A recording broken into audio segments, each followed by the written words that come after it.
Halo Fitness Mania, kali ini kita akan membahas tentang kalori ya. Mungkin yang jadi satu pertanyaan sesungguhnya adalah apakah menghitung kalori tersebut signifikan atau tidak bagi pengaturan pola makan kita. Yuk kita bahas sama-sama ya. Jadi teman-teman sekali lagi, kalau kita berbicara kalori sendiri, sebenarnya ada alat pengukur yang dipakai untuk menghitung kira-kira berapa sih energi yang akan dihasilkan oleh badan dengan mengkonsumsikan makanan tersebut. Tapi kalau kita tanya sama badan kita sendiri, kita tidak punya kemampuan sesungguhnya badan kita, apakah hormon tertentu yang bisa menghitung kalori, itu sebenarnya tidak ada. Tapi sebagai pengetahuan hari ini, yuk kita belajar aja biar teman-teman tahu secara umum ya. Jadi kalau ada orang menghitung kalori itu lebih kepada karena nanti ada terminologi-terminologi seperti namanya kalori restriction, ada namanya kalori surplus, ada namanya kalori defisit, kalori in, kalori out. Yuk kita bahas bersama-sama dulu. Sebagai contoh misalnya, anggap saja teman-teman adalah pria atau wanita, nggak apa-apa ya. Beratnya adalah 70 kg. Nah kalau teman-teman lihat beratnya 70 kg, ketika dites, kadar lemaknya ini berat kotor. Selalu kalau orang tanya, berat kita berapa? Oh saya 70, saya 65, saya 50. Itu adalah berat kotornya. Nah, berat bersihnya adalah ketika sudah dikurangi oleh lemak. Sebagai contoh, misalnya di sini, kadar lemaknya ternyata cuma 30%. Bukan cuma ya, kira-kira 30%. Nah, jadi artinya berat bersihnya dia adalah, kalau 30%-nya daripada 70 kg adalah 21 kg. Paham ya teman-teman sekalian ya? Maka 70 dikurangi 21, maka ketemu beratnya adalah 49 kg. Nah, dalam rumusan untuk menentukan basal metabolic atau kebutuhan kalori kita per hari sekedar hanya untuk kita hidup ya, belum berbicara soal kalau seandainya kita itu keaktifannya seberapa tinggi, tapi sekedar hanya buat hidup saja gitu ya. Rumusannya adalah dikalikan 2,2 lalu dikalikan 10 ya. Ini sebuah rumus aja, kita ambil aja, nggak perlu kita perdebatkan, tapi kira-kira kurang lebih. Jadi 49 dikalikan 2,2, 2,2 datangnya dari mana? Dari 1 kilo itu sebenarnya 2,2 pound. Jadi 49 kalikan 2,2 sebenarnya 107,8. Kalau dikalikan 10 ketemulah 1078. Ini disebut dengan namanya basal metabolic. Jadi kebutuhan minimal kita setiap hari untuk sekedar kita bisa hidup itu kurang lebih sekitar 1000 kalorinya. Nah makanya membayangkan kalau seandainya kebutuhan kalori kita kurangi gitu ya. Berarti apa tuh strategi untuk membayar itu ya? Bukannya boleh atau nggak boleh, ada juga kan yang namanya puasa ya. Tapi sekali lagi nanti saya akan jelaskan kenapa kira-kira kita harus paham tentang hal ini. Yuk kita lanjut dulu. Nah dari pemahaman kita tentang si basal metabolic ini, maka kita nanti akan coba mencari rumusan mana yang tepat untuk kita sesuaikan dengan kebutuhan kita ya. Apakah kita mau kalikan dari BM ini 1,3, apakah dikalikan 1,5, apa dikalikan 1,7 atau 2,0. Misalnya kita mau naikkan berat badan, mungkin kita pilihnya 2,0. Mau memaintain berat badan mungkin 1,7. Mau menurunkan berat badan mungkin 1,5. Mau lebih restrict lagi, kita mungkin coba 30%-nya. Jadi ini 30%-nya, tambahin 50%-nya, tambahin kurang lebih 65 atau 70%-nya, ini dikalikan 2. Berarti tambahkan 100%-nya lagi. Makanya kenapa kebanyakan orang normal itu selalu dibilang total 2000 kalori per hari, itu maksudnya datangnya kebanyakan dari sini. Tapi ini hanya sebuah gambaran teman-teman, bukannya panduan baku teman-teman harus melakukan hal itu, tentu tidak, tapi sekedar biar tahu ya. Yuk lanjut lagi. Nah jadi di sini sekali lagi kalau kita tanya misalnya total daily energy expenditure itu artinya yang kita pakai, energi yang kita pakai itu, jadi tergantung daripada teman-teman mau melihat di sini ya. Nah kalau teman-temannya memang aktif dan sebagainya, tentu otomatis kebutuhannya menjadi lebih tinggi. Kalau nggak aktif, sedentary misalnya, berarti tentunya kebutuhannya lebih rendah. 1 menit kita membakar kurang lebih sekitar kurang lebih berapa kalori kalau teman-teman tahu, kalau kita melakukan aktivitas olahraga itu. Aktivitas olahraga itu kurang lebih kira-kira sekitar hanya berapa? Hanya sekitar 5-10 saja kalorinya. Makanya yang jadi tantangan ya teman-teman ya, makan martabak manis 1 potong aja kalorinya udah 300. Jadi bisa bayangin ya.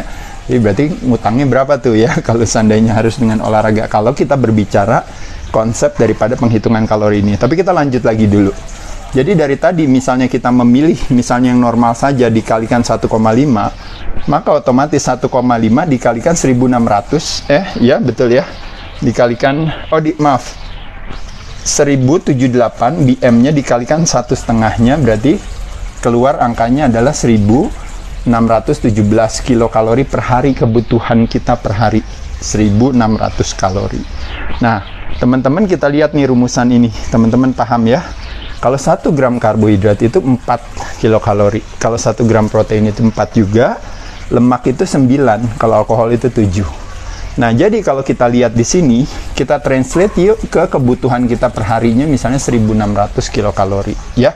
Maka kita akan translate, misalnya teman-teman mau memakai strateginya yaitu adalah low carbs, high fat. Kenapa low carbs, high fat? Karena kalau carbs-nya itu low, maka fat-nya itu harus high. Paham ya teman-teman sekalian ya, supaya kita bisa punya nutrisi yang cukup gitu ya. Karena kalau konsep kalori itu kan konsepnya kalau teman-teman dia sebagai fuel, 1 sebagai tenaga, 2 sebagai nutrisi kalau teman-teman tahu ya. Nah, jadi teman-teman bisa lihat ya, di satu sisi kasih kita tenaga, di sisi lain dia dikasih kita kualitas makanan yang baik. Nah ya, jadi strateginya kalau kita misal memakai low carbs high fat, kita mau memakai konsep yang benar-benar istilahnya benar-benar ceritanya strict sekali. Anggap aja salah satunya kalau teman-teman tahu adalah kalau pendekatannya tubuh kita tidak berharap terjadi kehadiran insulin, maka kita kepengen kalau bisa karbonya rendah sekali. Jadi low carbs. Nah, kalau di ketogenics itu low carbs itu setara dengan katanya maksimal sekali makan itu masuknya berarti 30 gram per hari. Tapi kalau seandainya misalnya low carb saja bisa 100 gram per hari karbonya. Tergantung berapa kali makan. Tapi per harinya jatahnya cuma segitu. Jadi kalau buat ketogenics jatah makannya paling cuma di 30 gram. Yuk kita lihat yuk hitungannya. Kalau 70% kita ambil dari lemak, 20% kita ambil dari proteinnya, dan 10% hanya dari karbonya, maka yang ketemu adalah kurang lebih adalah sebagai berikut. Jadi 10%-nya daripada 1600 adalah 161 dibagi 4 jadi 40 gram proteinnya. Kurang lebih masuk gak dalam low carbs high fat diet? Masuk dia di situ. Masuk gak di ketogenic diet? Agak sedikit kelebihan 10 gram tapi nggak apa-apa, masuklah. Proteinnya kalau kita ngambil cuma 20% daripada total kalori yang kita konsumsikan, berarti proteinnya kita ambilnya 323 dibagi 4 jadi 80 gram proteinnya per hari ya. Itu biasanya kurang lebih, nah ini kalau hitungannya beratnya segini berarti kurang lebih dikalikan 1, maksimal bisa 1,5 atau bahkan bisa 2 kalau seandainya misalnya dia bodybuilder atau apa ya. Tapi kebutuhan orang normal bahkan di Indonesia kebutuhannya bahkan cuma direkomendasikan cuma 0,7 daripada berat badan kita. Jadi di sini kita lihat masih masuk nggak kira-kira? Masih masuk, oke.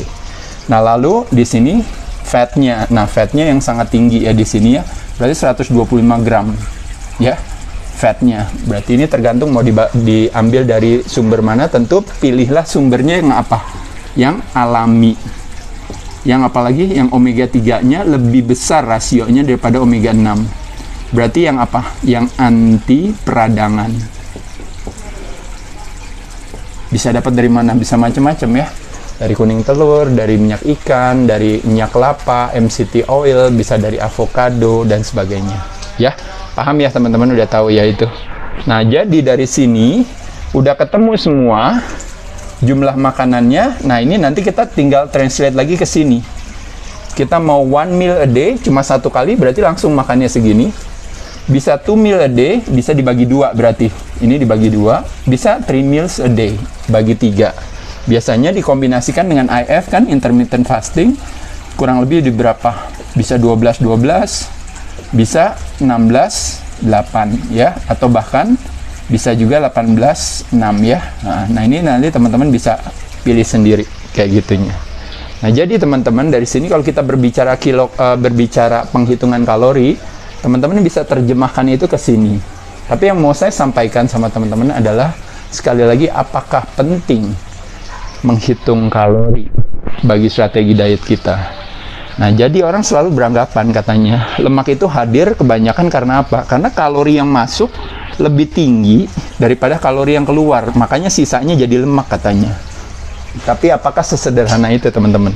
Nah, yang mau saya sampaikan sama teman-teman sekalian adalah sebagai berikut, ya. Pada dasarnya, teman-teman, ini nih kalimatnya yang paling penting. Sesungguhnya yang lebih utama itu adalah bukan berapa banyak kalori yang kita masukkan atau yang tidak kita masukkan, berapa banyak kalori yang kita bakar atau yang tidak kita bakar. Tapi sesungguhnya adalah lebih kepada pada saat kita memasukkan makanan, yang kita mesti jaga itu adalah, kalau ibaratnya ada 4 elemen daripada diet, teman-teman masih ingat kan? Yaitu adalah apa aja? Sumber, ada penyajian, ada jadwal, dan satu lagi ada jumlah. Nah, kalau kalori ini ada di sini, teman-teman tahu ya. Kalau penyajian itu kadang-kadang nanti kalau orang yang anti lemak, nanti penyajiannya carinya kalau bisa nggak mau digoreng, nggak mau pakai minyak, nggak mau pakai apa. Tapi sekali lagi ternyata yang paling penting adalah sebenarnya adalah di sini. Ini 2 hal, teman-teman sekalian. Di sumber, pilihan makanannya kita apa, itu yang akan menentukan kualitas nutrisi yang kita konsumsikan. Dan yang kedua, lebih kepada di jadwal. Makanya kenapa intermittent fasting, kapan buka puasanya, kapan pada saat makan, jenis apa yang kita makan, justru itu yang memberikan penilaian penting. Kenapa? Karena nanti hubungannya dengan apa? Hubungannya dengan respon secara hormonal, dan juga hubungannya dengan nutrien signal yang kita konsumsikan. Makanan itu nanti badan akan membuat satu respon tersendiri. Teman-teman lihat nih di sini. Kalau kita makannya karbo, maka badan akan meresponnya apa? Yang akan diaktifasi tentunya adalah hormon insulin. Fungsi daripada hormon insulin adalah apa? Penyimpanan, storage. Ketika terjadi proses storing, secara teoretis akan terjadi nggak proses burning atau fat burning? Tidak terjadi.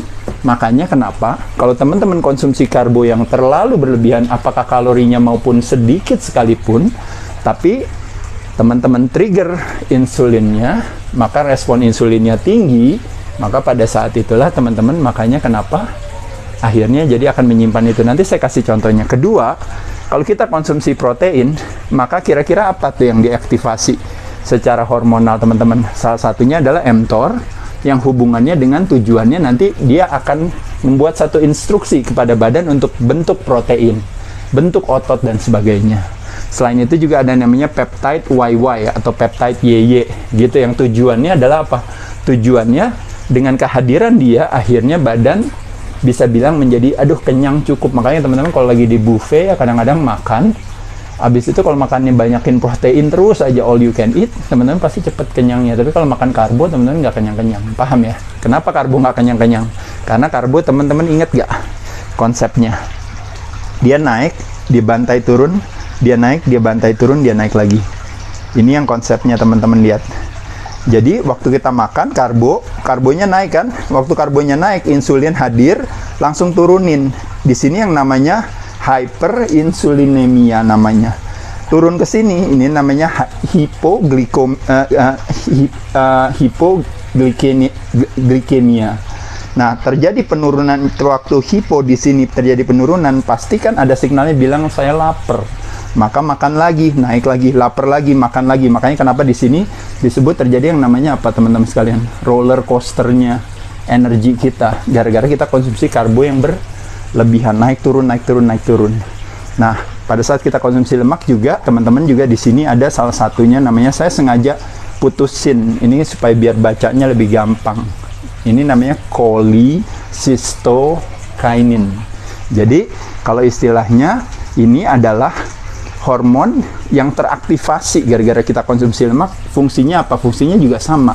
Jadi kalau cholecystokinin gitu ya, kalau bahasa Indonesianya itu adalah hubungannya dengan memberikan instruksi kepada badan untuk dia kenyang gitu. Jadi dengan kita kenyang, akhirnya kita nggak makan lagi. Nah, jadi di sini kesimpulan yang mau saya sampaikan, kalau teman-teman fokusnya lebih kepada penghitungan kalori, maka apa yang terjadi, teman-teman? Kita lihat mie instan kalorinya 300 kilokalori ya, mie instan yang normal ya, bukan yang jumbo. Kalau teman-teman makan steak, kalorinya bisa sama 300 kalori atau bisa juga lebih, benar ya. Tapi sekarang pertanyaannya, responnya apa yang terjadi?